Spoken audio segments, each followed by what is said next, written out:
One way that we can learn a lot about people in the workplace is by understanding where they came from and what generation they're from.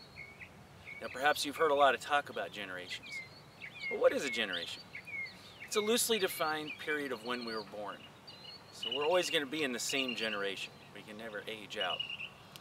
There's 5 working generations in our workplace today. However, 90% of the workforce is made up of 3 generations.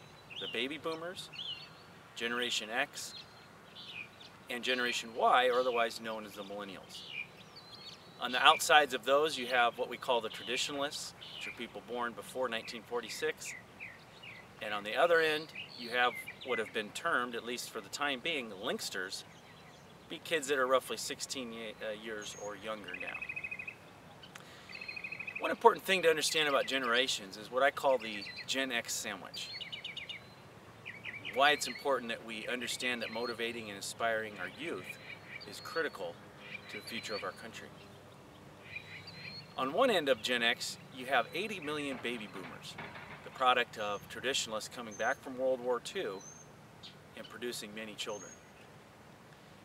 In the middle, you have Generation X, people born from roughly 1976 to 1990.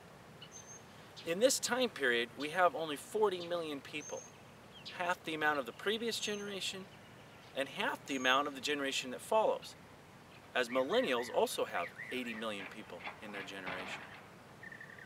Why is this important? Well, you can imagine now the oldest baby boomers are 66 years old. Even with the recession, they're beginning to retire and their numbers are only going to increase.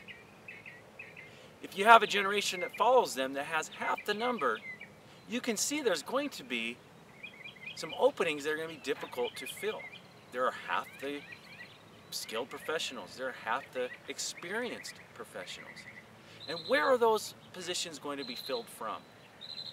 That's right, from the millennials or from Generation Y. So as much as currently you may find it difficult to deal with them, it's in your best interest to understand them and to learn how to motivate them.